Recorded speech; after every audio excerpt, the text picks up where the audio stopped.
What's up, everybody? Welcome back to Hobby Hotline. I'm glad that Chris is enjoying that intro there. I'm hoping everybody else I like the new intro. Yeah, a lot less aggressive than the old one, you know? It's a little less loud for sure. I mean, I know the first time that I was on the show, I heard that intro and I was like, I guess I got to turn my earphones down a little bit. But yeah, we are back here Saturday, episode 371 of Hobby Hotline here on the For Collectors Network. We have somebody new for at least Chris and I. We have not been on the show. We got Tony. Tony, how's your week been going? What you got going on? How you been doing? Hey guys, thanks for having me on. It's a pleasure to be a guest host. My son recently got his driver's license, so been dealing with that and the driving. That's pretty much about it. And did you guys get a lot of snow? I know in the Boston area we got like 7 or 8 inches. So are you guys dealing with snow there too? Ice. Yes. Ice. So with the perfect time to get your license is when there's a bunch of ice on the road. So just make sure that he's careful out there. Chris, same question to you. How you been doing? What you been up to this week? Yeah, I'm still digging out from the snow. We got 3 inches last weekend. We're dodging the bullet here. We're only going to get another inch. Nice. I know south of us on the eastern shore of Virginia, they're getting 6 to 10. And North Carolina and the Hampton Roads are going to get a blizzard. So yeah. Yeah, I think from watching, I don't know, last week was just throughout the week, it just changed every single day. Like how much snow everyone was going to get. And, I live on Cape Cod, so we're like a little bit farther out into the ocean. So, and I think unfortunately that's where the storm is going. A lot of people on the coast are going to miss it. And I think it's going to we're sticking out. So I think we're going to get, I don't know, from what I've heard, another 3 or 4 inches, which I don't know where it's going to go because none of it's melted because it's been, it's been freezing here too. So either way, enough weather talk here. I'm sure everybody's sick of talking about the weather just because everybody's been dealing with this on the East Coast here. Let's get into some sports cards and some sports topics here. We're going to start with the game that I think everyone is pretty excited for. I mean, I know that myself, at least, obviously, this is a game that I didn't, at the beginning of the season, I didn't really expect the paths to make it this far, but luckily they did. I think I've been telling all my friends and family they're kind of in like ripping my heart out territory, making me want to care about them as much a little bit more. I'll start with you, Chris. What are you excited for? I mean, I know you're a Philly guy, so I'm an Eagles fan, so I'm still recovering from the fact that we lost to San Francisco, and I'm not saying that if we beat San Francisco, we would have beaten the Seahawks because that team looks unstoppable right now. They look good, yeah. If you're a Jets fan and you're looking at this, Sam Darnold made a Super Bowl. You have got to be gripping right now, pulling your hair out and questioning whether life is worth living. I mean, we all saw Sam Darnold with the Jets and how horrible he was. And, maybe some franchises are just cursed, Some just don't develop quarterbacks well. I mean, look at what happened to Baker Mayfield when he got out of Cleveland. I think this could be a similar situation, but someone needs to investigate Cleveland and what they're doing to that franchise, because that is just it blows. Every year they do something so stupid that you go, who's running the show over there? But that's neither here nor there. That's not obviously Super Bowl. I mean, like I said, as a Patriots fan, seeing Drake May. Seems like he might be a little bit hurt here, but that again is to be seen. I don't think they've flown out. I think they're doing some sort of send-off ceremony at the Gillette Stadium tomorrow. I think. I'll kick it to you, Tony. Here, what are you excited for? What's on your agenda? Anything fun you got going or excited for the Super Bowl? Yeah, so just going back to Darnold, not retaining Darnold last year or this past year did get the Vikings GM fired. So I just wanted to bring that up, and I saw some comments about it. Much like Chris, I'm an Eagles fan. I bleed green. I do have ties with the Seahawks. So if you're looking back at me, I have the Seahawks. I've been a season ticket holder for the Eagles and the Seahawks since 2005.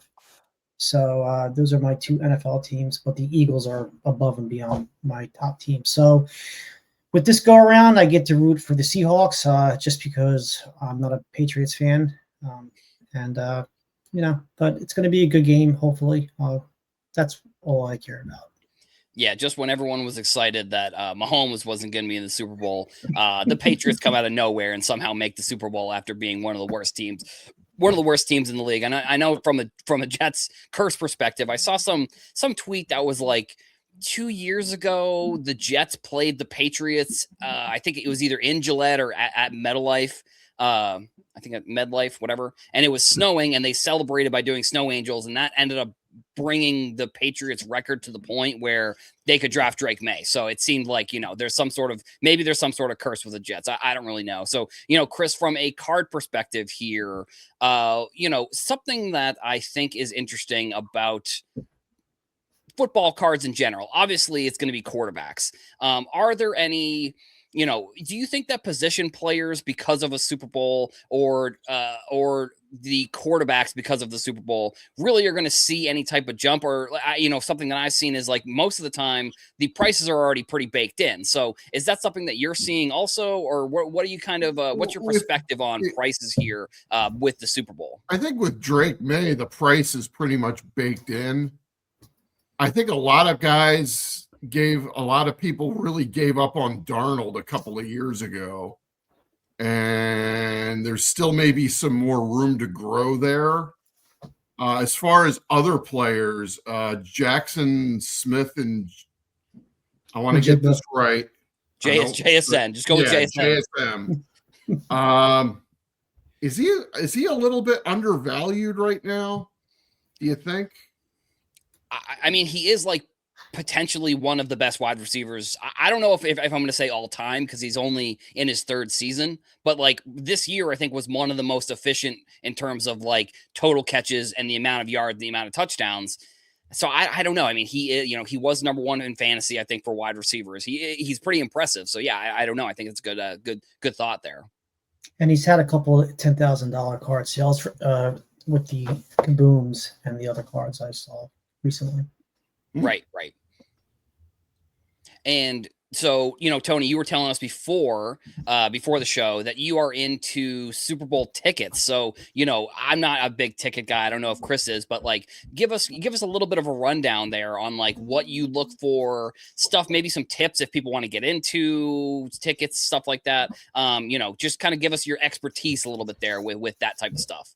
Yeah. So when I was out of the card hobby, I started buying Super Bowl tickets because I'm a huge football fan. It's my favorite sport. And I noticed that when the playoffs start, you start to see a little bit more supply of Super Bowl tickets, all vintage, modern, 80s, going up to current day. But this time of the year, you start seeing the Brady signed tickets. And you see them year long, but now you even see them more. But you're starting to see the lesser known Super Bowl MVPs, and those games coming up. So if you are a Super Bowl ticket collector, you're going to see a lot more supply out there, and that's going to help not pay through the roof with your prices. And if you wait a couple weeks after the Super Bowl, you'll see prices start to stabilize, which is good too. And then the other thing is, since Super Bowl went to electronic tickets, they do still have these no entry tickets that you can buy, because folks get them at the event, and then they come home and they start listing them for a sale. So you can get those too if you like me and just like to get some of your Super Bowl tickets signed. Nice. And does how good the game is, like, from a value perspective or a price perspective, like, is there like obviously closer to the field? Those are probably more expensive than the ones that are in the nosebleeds. Like if a game is good, like maybe the Super Bowl with Atlanta and the Patriots, like maybe that one might be more expensive. Is that something you notice as well? Or are they kind of roughly the same across the board wherever you're buying them in terms of where the seats are or the game as well? The seat location doesn't really matter, but there are some seats where, like, you'll have different variations, whether the tickets are different based on the seat location or different colors, like the Jets, the Super Bowl III, which was called the World Championship game then. But that ticket has multiple different colors, and the PSA pop report does impact the price of the ticket as well as the PSA set registry. So expect to pay a little bit more for, say, the 85 Bears Super Bowl ticket win than, say, the first, the 1991 Giants win. So there are some different tiers, and Brady Super Bowl tickets are always in demand too. Gotcha. Yeah, so maybe it's like a quarterback thing. I'm sure maybe the Montana Super Bowls, probably some of the Cowboys Memorable Super moments. Bowls, the Steelers, teams like that, I would imagine, probably, right? Yeah, the memorable moments in addition Yep. to the teams. Nice. And I'll kick it back to Chris here, just rolling it back to cards, I guess. Something that I have noticed, like I was mentioning, the price is already being baked in. Like, with Mahomes, when he plays in the Super Bowl, his cards don't really change in price that much. I think Drake May this year, his cards have gone up pretty significantly from, even the beginning of the season. Do you and then I guess this is sort of wrapping it in here with Stidham, I guess, is maybe another example I'm going to use here. But do you think that it's worth buying? And obviously this is subjective to anybody. You can spend your money on whatever you want. Do you think it's worth buying a quarterback when they're going to play in the Super Bowl, or cards of players that are playing in the Super Bowl, or are those ones that you would suggest staying away from, Chris? I would stay away from them right now because you're really buying at the peak. If you absolutely needed a Drake May to finish a set, I would wait a while to maybe the off season calms down a little bit. So, so don't buy the peak. Right. I want to circle back to tickets though, because my dad was a longtime Eagles season ticket holder, and he went to Super Bowl 15 in New Orleans. Eagles lost. And then I took over one of his seats, and the year the Super Bowl was in Jacksonville, the Eagles Patriots, the TO Super Bowl, we went to that. Sorry about that. Yeah. We had to stay in Daytona. That's how bad Jacksonville was as a Super Bowl host, but never mind that. Second half was bad. Second half was brutal. What exactly would a ticket, those ticket stubs, and I realize that these are played in large stadiums with tens of thousands of seats, and there's tens of thousands of tickets for each game. So these tickets, they're scarce, but they're not that scarce, if you know what I mean. What would just a Super Bowl, like a nondescript Super Bowl, how much would a ticket go for? Bucks Raiders, that random year that they played. Something like that. A game like that, you can maybe get them for $150 a ticket, depending on whether you want the full ticket and if you also want it slab too. So I try to get my Super Bowl ticket slab because, heck, they used to sell counterfeit tickets to the game. So why buy a ticket online that's not graded? Because you can't always tell, because some of those counterfeits were really good back in the 90s and the 2000s. So maybe $150 a ticket for the lesser known Super Bowl, the less memorable games, like the 49ers when they really romped the Broncos. That's not an expensive ticket compared to Montana's first Super Bowl win, which was the 49ers, also first win. But when you get into this is one part of the hobby that I'm not really familiar with. Yeah, ticket collecting. That's why I'm asking. Now, when you got the fan bases like Dallas, then you have the first three Super Bowls where the teams matter, but this first three Super Bowls, they have a lot of demand.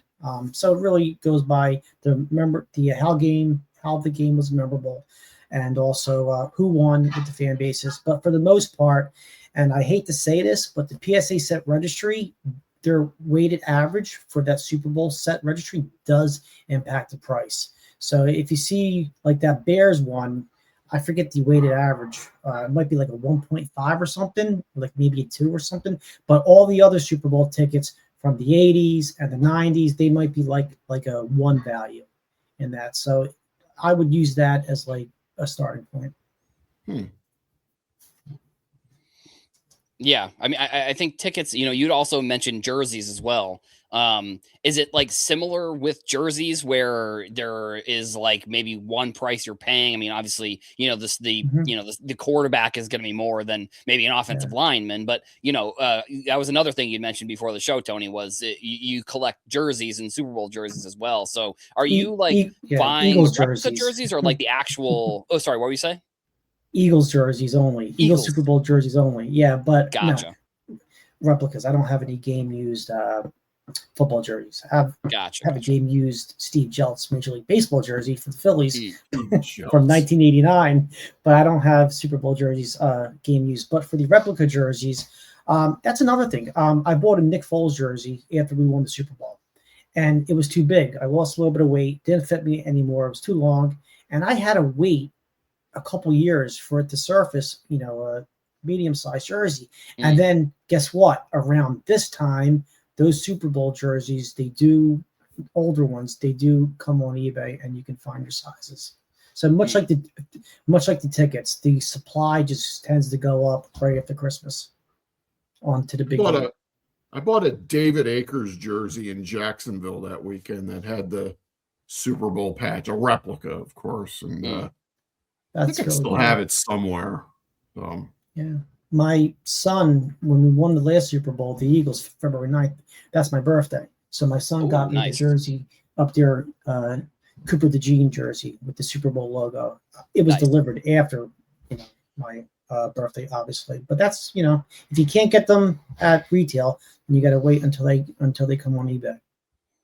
Right. And I think the crazy they're doing this year with the patches. I don't know if you guys have seen this. Like they have like 4 different patches. Some players have like 4 patches where they have like, for some reason I don't know why they wouldn't just incorporate the captain patch in with the 250th USA anniversary patch. They've got 2 separate patches for each of those, and then they also have the Super Bowl patch. Then I think someone was saying that if either of the Patriots or Seahawks players wins the Walter Payton Man of the Year, they'll also then have a Walter Payton Man of the Year patch. So it's like I just thought that was kind of funny. I mean, again, like I don't know why they wouldn't. Starting to look more like NASCAR jumpsuits. Yeah, right. I mean, luckily with the NFL so far, at least, they haven't put any of the sponsor patches on there. I mean, it's completely different. And I know it's a totally different sport, but with like soccer, the main logo on the jersey is a company patch or a company logo. Sponsor. Like, right. The crest or the logo of the team is actually pretty small. So I don't know if we'll get to that point. Probably with soccer specifically. I think in the MLS it's like that. So I don't know if that happens with any other sports. I can't imagine based with the advertising stuff that goes on. Maybe not, but we'll see. But yeah, it's definitely going to be an exciting Super Bowl. Chris, well, here's what we'll do. Maybe we'll do a prediction here. If you want to go spread, I think last time I saw it was 4.5 for the Seahawks. If you want to pick the game or the spread, what are you thinking, Chris? I got the Seahawks, and I think they're going to cover. Tony, how about you? What do you think? I think I would take the Seahawks also, but it's this is a tough game because you don't know how the Patriots are going to come out. You got defenses, but the weather's nice, so I guess with that maybe it benefits the Seahawks better. Yeah, I do think that the May injury, I think, is interesting. I mean, I'm sure you guys haven't been watching any of the like mic'd up stuff the way that I have, but like when he did the play at the end of the game, he kind of went to go do like a half-armed first down thing, and that people were like, "Oh, that doesn't look good." So, yeah, I mean, I am going with the Patriots. I mean, that's just because hometown team, got to go with them. I mean, I would obviously if I'm going with the Patriots, I'm going plus 4.5. I think I already got him at plus 4.5. Yeah. I know I've seen it fluctuate. I don't think it'll get below 3. So, if you think the Patriots are going to win, or if you think it'll be a 1-score field goal game at the end, maybe go with Pats. I don't know. I mean, Vegas is so good at that type of stuff that they must know something that the public doesn't know, because 4.5 to me, that seemed way too high. And as a Pats fan, I mean, I've been riding them the whole season. Like I was in a pick'em pool, and at the beginning of the season, they lost the first game to the Raiders. And I was like, okay, well, I'm just going to pick the Patriots every week. So if they don't do well, like that'll happen. And then they ended up going 14-3. So that was good for my pick'ems. But either way, so yeah, we're going to move on to the next topic here. We've got a couple different basketball topics. We're going to start with the announcement that Topps Finest, let me find the tab here. Topps Finest has been announced for basketball. Finest being one of the first products way back in, well, I guess 93. I don't even know why I said way back in the day. That was the year I was born, but 93 was the year that like they basically invented the like chrome technology with Topps Finest. So without that, we probably don't have this type of product. And, you know, the whole market nowadays, it's like the chrome is the card that you want to get. You know, Chris, I'll ask you this first question here. Are you excited as they start rolling out these cards, or are you skeptical? Like, what are your thoughts as Topps starts coming out with more basketball stuff here? Well, there is a lot of pent-up demand for Topps basketball products, and Finest more than anything else is that one legacy brand that basketball collectors back in the day went after more really than Topps Chrome. I think in football it's kind of the opposite. In baseball it's kind of more Bowman Chrome than Finest. So this is going to be a big release for Topps. I haven't quite seen. Oh yeah, they are going to do the 3 tiers like they did in the 90s with the bronze, silver, and gold cards. I think it's 2 autographs in a box. So let's see, 300 card base set. Scroll down a little bit. This might just be the overview of the set in general. I don't know. It might be farther down here, the actual product itself, but I think you're right. I think it's 2, I'm pretty sure, from what I saw. But this is a brand that I know a lot of basketball collectors have been waiting a while for. I know a couple of years ago they made that Finest basketball set that was basically retired players in street clothes, and it was unintentionally hilarious, I thought. But this is the first real Finest set, and I think you're going to see a lot of basketball collectors chomping at the bit for it.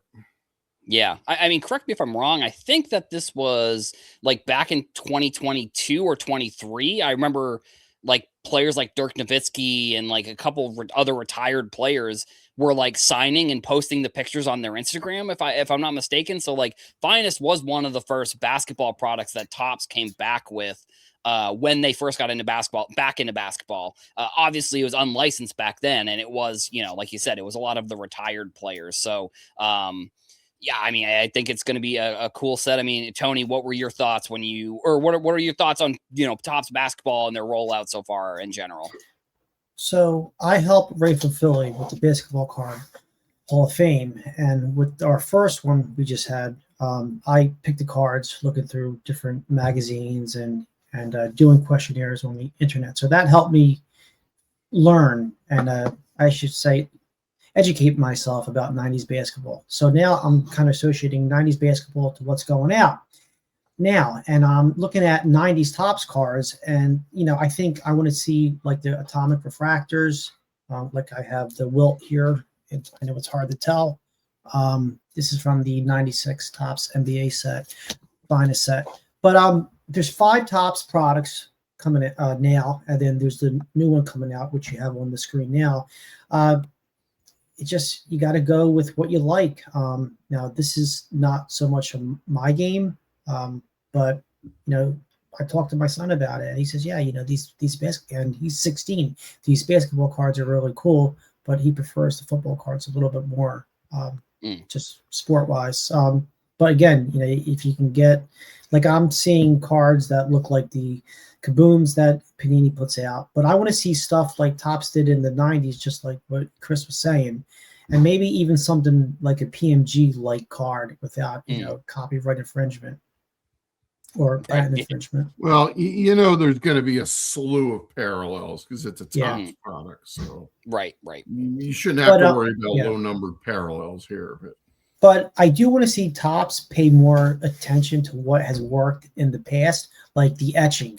When I started getting into 90s football cards, because I was out of the hobby from 1992 to 2018. So I missed all the etching and all the chrome and all the refractors and the atomic refractors and everything. So I like to see Topps get back into those and not just put out fluff. Just say, hey, we got a chrome refractor. Let's see some etching back in there. Let's see some really heart and soul go into their product lines, and they have the perfect opportunity here. And then being the only game in town, I just had no one to really push them to be innovative like in the 90s and the 2000s. Let's just see them really do the hobby well, which is I'm hoping for. Yep, exactly. And so I actually pulled up the newest release that came out. I think it was the 29th, so earlier this week. Topps Midnight Basketball, which I think it's the thing that I am most interested in is to see what brands become the most popular as they start rolling out, because I think we know that Flagship and Topps Chrome and Finest, those are going to be ones that are pretty popular. Midnight is they've done it with baseball, I think, and they did it with basketball. I think the past couple of years it was unlicensed, but I think the thing that I'm most interested in is to see what brands maybe can start to try and take over here, because then also we're going to start to see football stuff as well coming out. I don't know if they're going to do the same sort of rollout here, but again, we still haven't even seen the full release calendar for basketball. So Chris, I'll ask you this, like, do you think that this strategy of at least, and this is the first one, so the first set of releases, not like having a big thing that says here are all the releases that are coming out this year, do you think that's a good strategy, or do you think it's the rollout of they come out with a product, then they release the images for another product, and then that comes out, and then they kind of are going that way? Which strategy do you think is better here for Topps, or which one do you like the most? Because better, I'm not even sure Topps knows how many basketball products that they're gonna make this year, right? Because if the demand is there, they're just gonna maybe tack on a couple of update sets at the end of the year. So like I said, there's been a lot of pent up demand for Topps basketball, considering that these are the first fully licensed Topps sets in 15 plus years. Yeah, it used to be not that long ago where at the beginning of the year, Topps would tell you what they were going to release over the course of that year. And really over the last year and a half, they've kind of not done that. They've only given us maybe like 2 or 3 months notice before a set comes out. It's like this. I don't want to switch back to baseball this year, but they just announced that they're bringing back Chrome Platinum after a 1-year break. So yeah, I've given up trying to understand how Topps thinks. So right, yeah, you'll just give yourself a headache if trying to do that sometimes. I feel like, because I mean, I'm wondering that too also, like, does Topps even know? I mean, there have been some mistakes which we will get into kind of probably in a couple minutes, but like there's been mistakes with they had I remember a couple, like I think it was last year with Bowman baseball, there were certain boxes that were like only autos, and like there were issues. There's just been a couple issues as Topps and Fanatics have taken over, and I think it's to be expected, in my opinion. I mean, I don't think you take over, if you're Fanatics, I don't think you can take over a business with as large a market as sports cards and not have there be mistakes. I mean, I guess in theory you would just say, hey, Topps employees, you work for Fanatics now, just keep running business as usual. But yeah, I'll kick it to you here, Tony. Do you Are there any new, like, are you excited for the new products that Topps is going to release? I know you were also saying that you're into more vintage stuff, so like the flagship and finest. Is that stuff that you're more interested in, or like I seen people in the chat like kind of poo pooing here the Topps Midnight Basketball. But which kind of products are you like excited for here for basketball?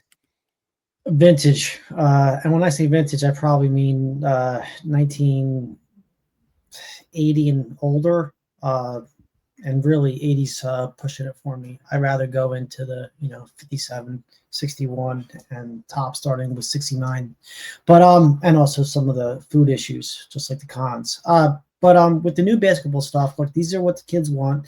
These are what the younger folks like. And they're a little too busy for me. I just like to see I mean, I like the chrome cards. I like the refractors. I like the prisms, which were on the cards previously. I just want to see the backcourt. I like to see fans again, because you never know if you're going to see that one special fan or, infamous fans like we did in that 90 or 91 hoop set. Right.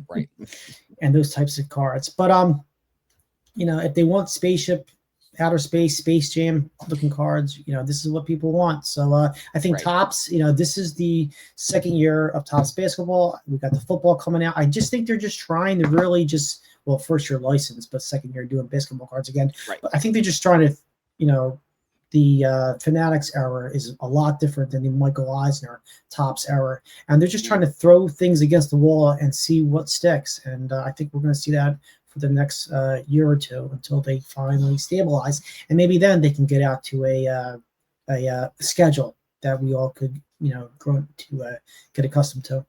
Right. And something that I've always thought was interesting about the rollout of products is I feel like they should almost do similar marketing to like how the WWE does their marketing with all their pay-per-views. Like when a new pay-per-view is coming up, kind of all of the designs and everything around that changes to what that pay-per-view is, whether, I'm not going to get into specific pay-per-views here necessarily, but like if you're any wrestling fans in the building probably know that like, when WrestleMania comes around or Royal Rumble, which I think is later this afternoon, like when those come around, like Topps really focuses pretty heavily on that, sorry, not Topps, WWE. But with basketball here, I think Topps is sort of, I don't know, not necessarily doing the opposite, but it's like we're just like, I think Tony, you brought up a good point here where they're kind of just throwing out as much stuff as they can just to see what sticks. And whether it's one product a month or two products a month, I don't know what the number ends up getting to. But I think that the product line that they have, I don't think as fans we really know what they're going to do. Because I mean, again, I've been talking about this on any show I've been on. It's like we still don't know what product those debut patches are going to go into. I think, Chris, you also brought up an example that maybe later on in the year they're going to do some sort of update product, and I think that's a good idea. Where Luka, for example, he also wasn't on the checklist for Topps Chrome. We know that he is in Topps products or he will be eventually, because he has some Topps Now cards. So like if he wins MVP, like there's no buyback, so they have to figure out a way. There's no way they would put out the Topps buyback program and Luka potentially winning MVP without there being potential to get his cards. Like there's no way they would just do that. So that'll be interesting to me as well. And speaking of a player that a lot of other people think could win MVP potentially, we had one of the bigger cards actually pulled out of Topps Chrome this past week, other than like the Cooper Flags and the Con Knipples and the bronze. We had the Wembanyama 1/1 Superfractor autograph pulled. And this card, the significance of it is that it's his first licensed autograph coming out of this Topps Chrome product, because he was a Topps athlete for his rookie season. Last year they had the Topps Mercury, which was unlicensed, and then a couple other, they were doing some weird stuff with like it was 2024 where he's a 2023 rookie, and they were coming out with his rookie cards, which I didn't, I'm going to be honest, I didn't like that they were doing that. They kind of were manipulating the system a little bit. But Chris, I'll start here with you. This card, what do you think the significance of the licensed autograph versus the unlicensed autograph is? Like, I think maybe the main question is like, do you think that people will want the licensed third-year Wembanyama autograph versus a rookie autograph that might not be licensed? What are your kind of thoughts on that? Well, it doesn't hurt that the jersey's not airbrushed out. It does look a lot nicer. Here's one thing that I don't understand why Topps does this. Why Topps continues to promote on their social media accounts that cards like this have been pulled. Because you're basically signaling, whether they realize it or not, that now you can't find this card anymore. Right. I don't know. I guess there are a lot more smarter people working on their social media accounts than I am, but yeah, I don't understand why they do that.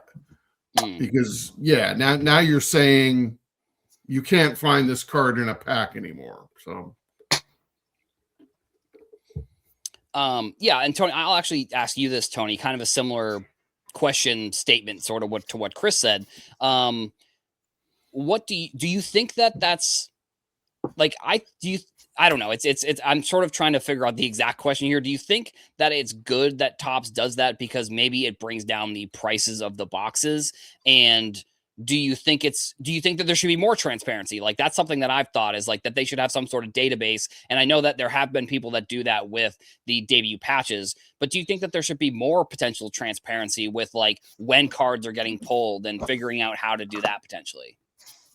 Topps, Fanatics, Topps, it's a very strategic company. I think they got smart people and they're doing cost benefit analysis on, what I think they're doing is they're saying, if we let people know that this card has been pulled, will it hurt or help us compared to not letting people know? I think they're doing all this math, and I think that, they're letting these cards get pulled, and I think they're using it as like a marketing tool to promote other products. Now, whether it's the same product or other products coming out the year, but I think they know what they're doing. I hate to say it, but in this case, I think they do.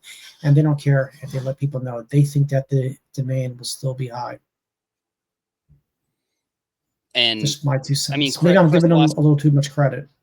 Yeah, maybe potentially. Chris, I'll ask you that question too. Do you think that there should be, like you said, you're surprised that they do this. Do you think that there should be more transparency when it comes to cards being pulled out of the product? Well, the way that like so many cards are being pulled by breakers now, and there's video evidence that they're being the word's going to get out anyway. I don't understand, if you're Topps, do you really need to pile on? So. Right. And so, we're talking about Topps Chrome here. First Wembanyama autograph. There was a little bit of a controversy with Topps Chrome basketball because if you were buying any of these mega boxes, on the mega box, it said Chase exclusive blue X-Fractor parallels. Now, when I first saw this, I tend to underreact to a lot of stories that I see on social media where I don't necessarily think I don't think the reaction on social media is the actual, the reaction that is warranted. But I was like, this is like potentially like very bad. Like, this could be like one of the worst things that's happened in quite some time for basketball, and it being the first year. Essentially what happened, for anybody that doesn't know, the on the mega boxes, it says Chase exclusive blue X-Fractors. And apparently there are no blue X-Fractors in the product. Now, you can even if you go to Topps' website, because I was looking up an image for this, and they have even updated the image that's on their website for these mega boxes, because essentially what happened was that there was a misprint on the boxes themselves, and it should have just said X-Fractors rather than blue X-Fractors. Tony, I'll ask you this. I'll start with you here. I don't know. Do you believe them? Like, this is something where I'm like, it makes sense to me that this is what happened. But do you think that this is them figuring out what happened after the fact, or do you think that this is like actually what happened potentially? I just 5 minutes ago, I just gave them credit for, I said that they're smart, in terms of their marketing, and I think they are. But when it comes to quality control, I think they're horrible. They have a lot to learn, and I think this is just a side effect of that poor quality control. And they made the mistake, and it's not the first time it happened. They've been doing it quite a couple times in the last few years, even in baseball. So, yeah, I think it slipped through the cracks because this is their first year of licensed product, and I think they focused more on getting it out the door. That was their number one thing. I liken it to, in the 80s and 90s and even the 70s, where you had typos on the card backs and even on the fronts or the wrong player pictures. Topps is not giving us those types of errors now. They're giving us errors more related to packaging and manufacturing. Right. And my Chris, what are your thoughts on this here? Maybe you can educate me on this product, because I'm not a basketball collector, but what's the difference between the regular X-Fractor and the blue X-Fractor? Were you supposed to get like a set number of blue X-Fractors, and now you get the same number of X-Fractors?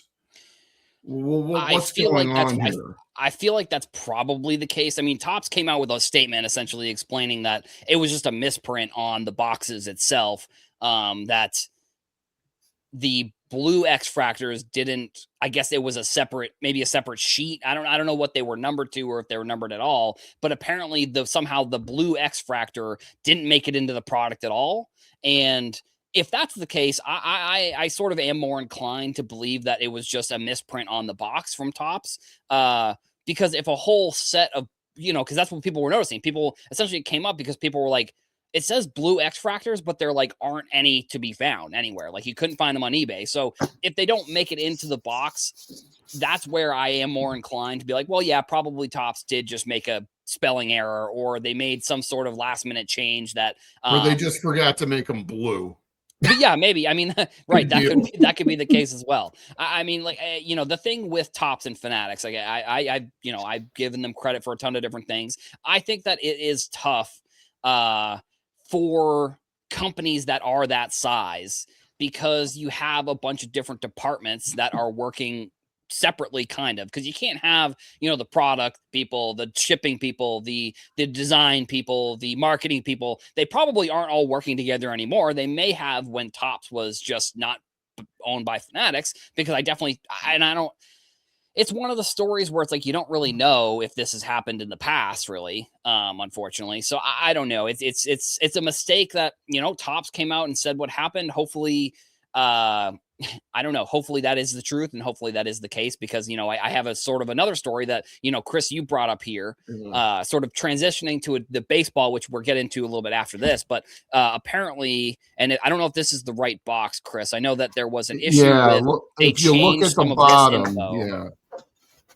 So when Topps solicited Stadium Club this year, you'll notice it says, look for 9 chrome base cards per box, as well as 2 sepia base cards and 9 light blue parallels per box. And there are no chrome base cards in this product, nor are they any chrome refractors in this product. Now, I've complained a lot about there being way too many parallels in Topps products. So, does Stadium Club really even need chrome parallels or a chrome base set?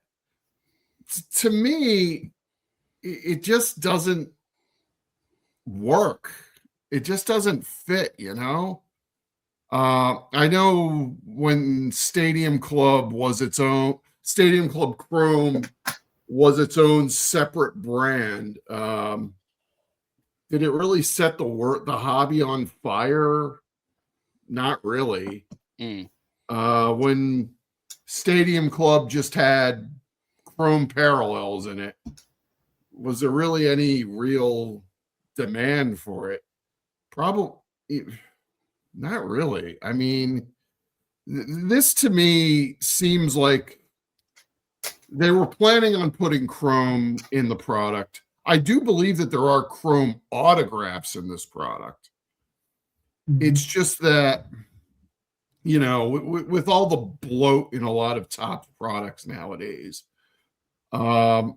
this is something that maybe we really don't need in the first place, is chrome in Stadium Club. So, yeah. And so, Tony, I'll ask you this question about just products in general. Like, this is something that we've seen, like Chris was talking about, with like everything has become chrome. Like, you know, there's Stadium Club, now there's Stadium Club Chrome, and there's a couple other products that I can't think of off the top of my head, but I know that Chrome. like Ginter Chrome, exactly. Ginter right. Chrome, So, yeah. So from your perspective, do you think that some of those products should just stay?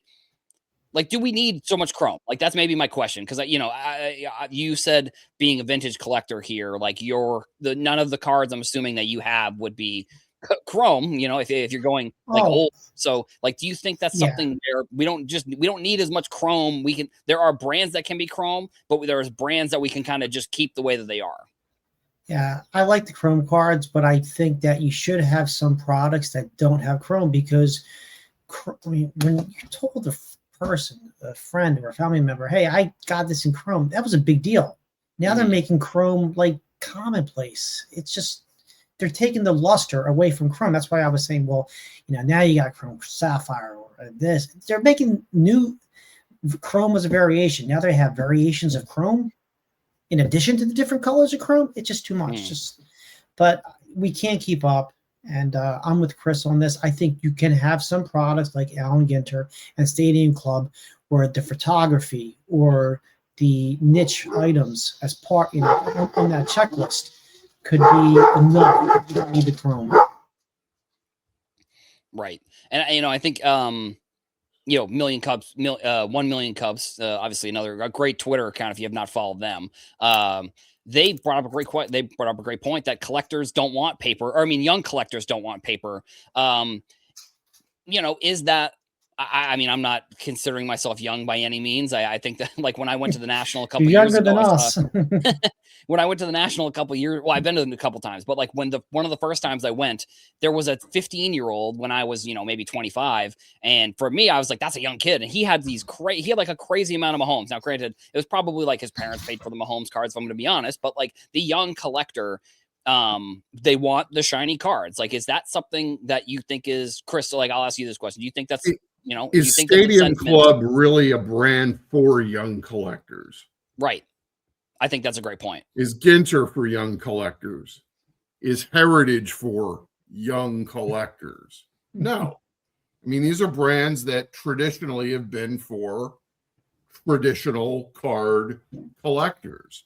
And I'm not saying that, you know, a brand like Heritage has had chrome in it ever since the first set. And it has its purpose, but, you know, the chrome parallels in Heritage used to be a partial parallel. Used to be 100 cards. Do all 725 cards in Heritage need chrome in it? No. Yeah, probably. And the thing is, you know, and I've complained about this. I wrote about this for Hobby News Daily back in the day. May Hobby News Daily's blessing memory be a blessing, but you know, at the end of the day, if you pull some of these chrome cards, you really don't want these guys. I mean, what are you supposed to do with a chrome parallel numbered to 299 of Whit Merrifield? Nobody wants that card. I don't want it. There might be some Kansas City Royals collector who might want that. Does he want all 299 of them? are there 299 Whit Merrifield PC guys out there? Probably not. And nobody's going to collect a whole set of 725 purple die cut Paisley nuke fractors. No. And there are people who do collect the base chrome heritage and the base chrome refractor set. I'm talking about the low number parallels. Nobody wants these. You're just going to get saddled with them. Right, so, right. Maybe less is more sometimes. Exactly. Right. Yeah, that's a good point. And like you said, I'm fine with them having some sort of insert set for Chrome. Like, I think the inserts are cool because then it makes it so that it's exciting. It makes, you pull a Chrome card, that's exciting. And with Allen and Ginter, I think that Allen and Ginter is much better, not Chrome. Like, in my opinion, I think that it's much more of a set that's like, it should feel like an old timey sort of set. Like, that's sort of the point of the old timey designs. And I don't know if it's, they're adding more people in there. I think that they do a good job at kind of a diverse group of, people that are in that set. It's not like where, the Super Bowl halftime shows where it's finally gotten to the point where like the artists like Usher growing up for me, it's like, I'm like, oh no, I'm that age where they're catering towards me for these Super Bowl halftime shows. Like when they did like Rolling Stones and The Who and Prince, that's just that now we're into that generation. And it's maybe just, I don't know, maybe it's just something that we have to sort of accept as card collectors, is that there's going to be things that are not for us. And I think that is maybe something that the hobby has a hard time accepting sometimes, because, it's a time where there's so much stuff in the hobby. There's going to be stuff that we like. There's going to be stuff that we don't like, but the stuff that we don't like doesn't have to be made in spite of those collectors, I suppose. And yeah, as we're talking about baseball here, we also are going to kind of shift over a little bit. This is our last show before February. And with February, that means that the spring training right around the corner. We had, I think it was a week or two ago, we had the announcement about, maybe not a week or two, but maybe like about a month ago. Actually, no, it's January. So at some point in January, whatever, I don't know when it was. They announced what the design for Topps flagship was going to be. And now they're starting to come up with some other information. And this was actually an interesting post that, Chris, you brought up before the show here, was that there are some potential new parallels that we had not seen in Series 1 in the promotion. And there's a Ken Griffey Jr. remake card here. So, Chris, you obviously know more about this than I do. So I'll give the floor to you here. I was on the show a couple of weeks ago. One host didn't show up, so I just came in and pinch hit. And we commented about Series 1 this year, about how it's the 75th anniversary and how there's really not much 75th anniversary content in this year's Series 1 compared to other anniversary years. Like back in 2001, when it was the 50th anniversary, Topps kind of went all out, and they kind of went back, and that's when they started reprinting all of the old designs. Heritage came out. Yeah, Heritage also came out that year, but there was like a 50 card set, one for each year, one card in each design. And then they did that again for the 60th anniversary, the 65th anniversary 10 years ago. And as far as this year goes, they really didn't announce anything like that. And of all the years to do this, something like this, where you go back and reprint all the designs from before, you would think that for a 75th anniversary, they would do this. So the other day, the Twitter account for Blowout posted this card that you're looking at. And for those of you listening on the podcast, it's a Ken Griffey Jr. card done in the style of the 89 Topps set, but it's a different photo from his rookie card. Which was the update set. Yeah, which was an update. And I responded to Chris Old. I think everybody knows that Chris Olds is the guy behind Blowout Buzz. That's not a secret. I asked him, what's that 89 Griffey? Because it didn't look like that was on the checklist. And he said it's a through the years golden mirror rookie card. So that leads me to believe, and again, this is not on the checklist posted by Topps, that this may be a late edition where they're going to go back and reprint kind of a cross between a reprint of the rookie card and the whole golden mirror image variation concept, where they take the design of the rookie card but use a different photo from the different year. So maybe this is something new. Maybe they actually listened to me a couple of weeks ago. Maybe somebody's listening at Topps. Nice. By the way, I'm still unemployed and could use a job. So if anybody's listening, I will work for cards. Yeah.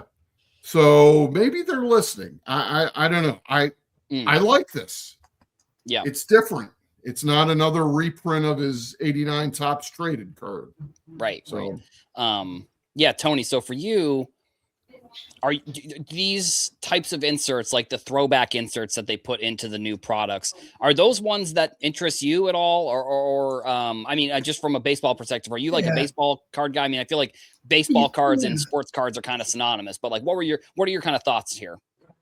Topps is dropping the ball with the 75th anniversary. This design, this wasn't even the most popular card in 1989, set-wise. Everyone wanted, they would rather have Flair and Don Ross and Upper Deck. So Upper Deck was the set back in 89. So I'm looking at this and I'm seeing Topps, of all the designs that they could have chose for Griffey, they chose this for the 75th. I don't think the Fanatics... That's the one that they made, though. Yeah, I get it. I get it. I get it. But you could have did something different, like a Topps Big Head. That was the other card that came out in 1989 test set. Griffey was that. Now, it was a test issue. It was released small, but I get why they're doing this. But I just feel that they don't have a history. Like, they don't understand the history of Topps. Now, Michael Eisner, Topps did, and I think they did a pretty good job with that, during his tenure running the show. But with this set, if you're going to choose an 89 Griffey card that Topps made, it's a great photo. It's a great design, but just, folks our age remember that wasn't even a top 2 Griffey card then. But I get it. They're trying their best. Does it excite me? No, because they could have put that picture on any Topps design. But it's a very poor effort with Topps, and we saw that last year when they came out with basketball. It was unlicensed card, but they could have went back to 69 to 70 Topps basketball when that was unlicensed, and they could have did something like that. But with the 75th anniversary, Michael Rubin's Fanatics, they got a long way to go until I think, if they're paying homage to cards like they're trying to do with that Griffey. I'm not pleased. I think they could do better. I want to respond to a comment from that 70s card show. Yeah, nobody does listen to me. That's why they have minor league soccer in Chester. Yeah, they're called Union 2. And we do have a major league soccer team in Chester as well. The supporter sealed champion Philadelphia Union. Oh yeah. Oh yeah. So yeah. So series 1, February 11th, that's when, I guess the date obviously has been announced because it says February 11th. I think we're kind of waiting on a date. I think the design came out and they didn't really announce a date. I think it's kind of basically been the same the past couple of years, like with their first release. And I think Stadium Club is still coming out, like you said, for last year. And then I think Archives, I think these usually the first product for Topps. So I don't know, maybe that's not out yet, but the series 1 is going to be out in a couple of weeks. Came out a couple of months ago. Well, what was Archives for this upcoming 2025. Okay, so this is 2026. Been out for a while. So maybe they did switch. Don't worry, nobody really noticed it either. So Right. So yeah, Tony, for you, I'll ask like what excites you most about the start of whether it's spring training or series 1 or the baseball season? Like what excites you the most here? Well, what excited me the most was if Topps didn't cancel the Montgomery Club. I know it has evolved over the years in a negative way, just primarily getting early access to Topps products that I never would have bought in the first place. But they did have the set with with a special coating on it, which was really cool. But for Topps Baseball Series 1, my son, he's not interested in this. He'll wait for the Chrome. But you do have the black. Now, did they put the black parallels back into flagship for Series 1? After each year, it seems like I see friends of ours on X and Twitter, they have to beg Topps. They have to tag everyone and beg for the black parallel to come back, because it seems to get taken out the last couple of years in a row. But it's this doesn't excite me. I'll wait until Chrome comes out if my son wants to go box or two. Yeah, they do have a decent amount of rookies. I mean, but I don't know. I'm very torn on like they should like a player like Roman Anthony, a player like Jack Caglione, a player like Jacob Mizorowski, like just figure out a way to put them in last year's products. Like it just seems like it almost cheapens the value of the Series 1 when it's like you have players going into their second year getting rookie cards, and because that means Roman Anthony is going to be a rookie the whole entire year. And to me, like especially with the debut patches, like you have those patches. You can't get the Roman Anthony until whatever it's October or November of the year after he was a rookie. So I'm not a huge fan of that. I mean, Chris, for you, like you've seen this happen. This is the 20th anniversary of the establishment of that rookie card icon on the card. And I distinctly remember when they started this program that only players that play in a game could appear in a base set now. And then if they play in a game, and obviously if they make their debut like toward the end of the season, they would be carried over to the following season. Right. But if you play a game and you make your major league debut in like May or June, you would have your major league rookie card issued that year. And over the last 5, 6, 7 years, we've seen a number of 6, 7. I didn't mean to do that. Sorry. Actually, I'm an adult. I'm an adult. Yeah. But we've seen a number of high-profile rookies, usually the kind of players that, start the season in the minors and for service time manipulation purposes come up around May or June. Yeah. Like you go back to like Wander Franco. Remember him? Yeah. Before that, there was like Jordan Alvarez, Ellie De La Cruz, guys that made their debut in the middle of the season. Yeah. But not have their rookie cards that season. They were put off until the following year. I never understood that. You're basically sacrificing update. I mean, that's kind of like the whole purpose of the update set is to document all the in-season rookies. And for what? Just so you can have a whole year full of rookies for these guys. And, this isn't a particularly strong rookie card class, is it? I mean, Mizorowski made the All-Star game, but after that, it will depend on like if Jack Caglione can play a little bit better, it will probably be good. I mean, Roman Anthony was like before he got hurt at the end of the season was like one of the stars of the Red Sox. But yeah, I guess it's I don't know, or maybe just like switch the release schedule. I don't know how they do it here, but I don't like that. For example, you said Ellie De La Cruz. Ellie De La Cruz made his debut, and then the day before was when they cut off the rookies. It's like someone either they know, or they're just like, okay, if we know a good player is coming up, we got to do the date. Or I don't think that Topps is necessarily working with these MLB teams, but there's got to be some sort of weird thing that's going on where, and it happened this year with, I think it might have been Caglione as well this year, where he made his debut and the day before was the last, rookie that got his rookie that year. And I guess I understand wanting the full year's worth of players to get their rookie cards, but like you said, that's the whole point of update. It's like, what's the point of having Series 2 and Topps Update if half of the players in Series 2 aren't even getting their rookie card? Like, at this point, it feels like Series 2 is almost, it's becoming a little bit more irrelevant. Like, they're getting players who are making their debuts that weren't on the opening day rosters. But I don't know. It's a little frustrating to me, if I'm going to be honest. Mm-hmm. It's like, I don't want to bring in my inner Walter Sobchak here, but there are rules, damn it. They told us Right. September 1st was the cutoff 20 years ago. Right. And then they keep changing it like Calvin Ball. So Right, exactly. We are actually here at the top of the hour. And I want to, thank everybody in the comments. Thank you everybody for watching at home. Shout out to everybody leaving comments. I try to get a little more comments on the screen this time.